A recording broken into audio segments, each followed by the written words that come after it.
Salam uşaqlar, xoş gördük sizləri. Bugün sizinlə biz informatika 3-cü sinif dərsinin növbəti mövzusu ilə tanış olacaq. Mövzumuzun adı informasiyanın kodlaşdırılmasıdır. 5-ci mövzudur artıq.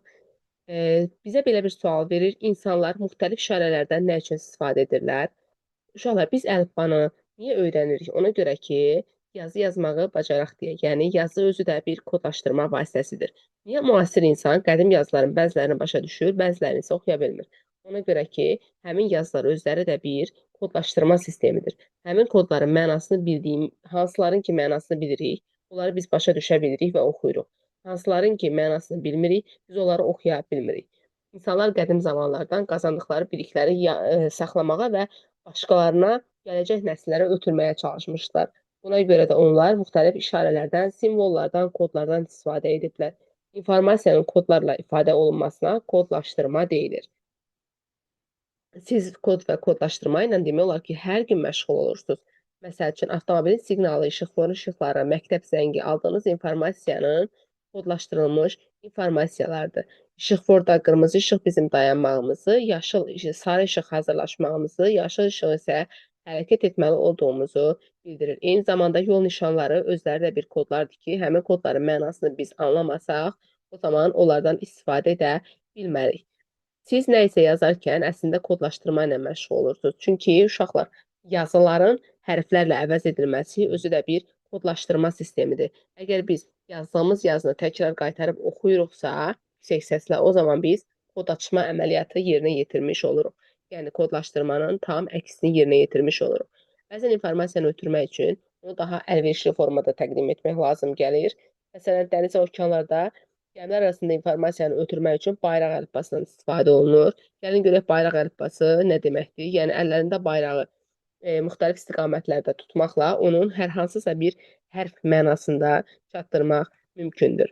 Bayraq əlifbasından istifadə edib kodlaşdırılmış sözü tapın. Gəlin tapaq görək bu hansı işarədir? Baxın, bu S hərfinin işarəsidir. Deməli, burada S hərfi yazılıb.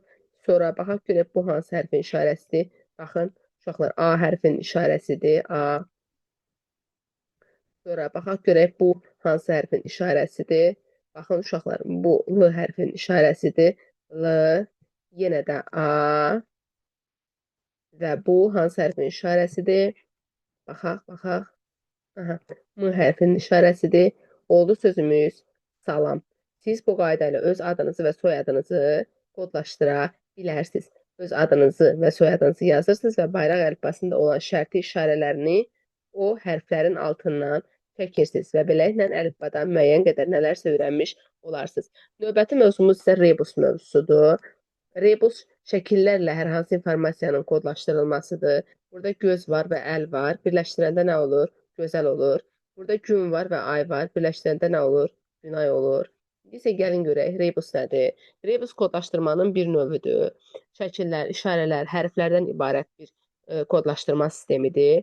Tapmacaların da bir növü sayılır. Çünki biz burada biraz düşünürük və düşünərək şəkillərlə, işarələrlə kodlaşdırılmış informasiyanın nə olduğunu tapmağa çalışırıq. Burada bizə əvvəlcə izahlar verir. Deyir ki, rebus oxumaq yaxud da yeni rebus hazırlamaq üçün bəzi qaydaları bilmək lazımdır. Şəklin önündə əgər vergüllər varsa, həmin şəklin önündəki vergül sayda həmin sözdən hərf silmək lazımdır. Əgər öndədirsə, öndən hərf silirsən, sondadırsa, sondan silirsən. Məsəl üçün, burada açar sözünün önündə bir dənə belə deyim, vergül işarəsi var. Bu o demək ki, açar sözündə ilk bir hərf silinəcək, yəni söz olacaq çar. Sonra sonraki iki vergüldə sondan iki dənə hərfin silinməsi deməkdir. Yəni balıq sözündə sondan iki hərf silinir və olur balıq. Növbəti sözün içərisindəki hərflərin silinməsi, şəkli verib, şəklin üstündə hərfləri yazıb və üstünə xətt çəkir. O demək ki, yəni həmin bu iki hərfi buradan silmək lazımdır. Qoğal sözündən Ğ və A silinir və qalır ol. Sonra sözdə hərfi əvəzləmək, Y-ni yazıb bərabər eləyib R-yə, yəni Y hərfini R hərfinin əvəz ilə, A-yını əvəz eləyib Y-ni R ilə olub arı. Sözdə hərflərin ardıcıllığını dəyişmək lazımdır. Bu alma sözüdür. Alma sözündə birinci, ikinci hərfi yaz. 1, yəni əvvəlcə hərfləri nömrələyək. 2, 3 və 4. Düzdür? Deyir ki, birinci, ikinci hərfi yaz. İkinci hərf hansı L. Sonra 4'ü yaz. Dördüncü hərf hansı A. L, A. Sonra deyir, üçüncü hərfi yaz. M-a. Olur, alma sözündən lama sözü yaratmış oluruq biz. Sonra baxırıq altıncıya, baş ayaq verilmiş şəkil sözün sağdan sola oxunacağını bildirir. Qaya sözünü qoyub baş ayaq verib, qaya sözünü tərsini oxuyanda ayaq olmuş olur. İndi gəlin biz özümüz bunu oxuyaq. Deyir ki, rebusu kodlaşdırılmış atalar sözünü oxu. Əni eynən əvəz edir. Əli, əldir, olur, nə? El. Düzdür. Bu nədir? Ülgüc. Eləmi? Ülgücdür də. Ülgücdə ül silirik, düzdür? Ülgüc.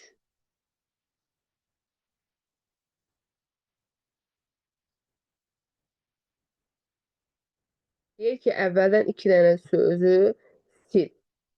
1, 2. Düzdür? Ülgüc sözündə 2 hərfi silib ü əlavə eləsək, onlar nə? Gücü. Güc. Güc sözü yaratmış oldu. Sonra bel sözündə b-nı s ilə əvəz elə. Olacaq sözümüz nə? Sil. Düzdürmü? Sil. Güclü sözündə, güc sözündə c hərfini l hərfinə əvəz elə. Gücdə c-nı l ilə əvəz edəndə olur nə? Gül olur. Gül. Gül. Gücdə c-nı l ilə əvəz edir. Güclü.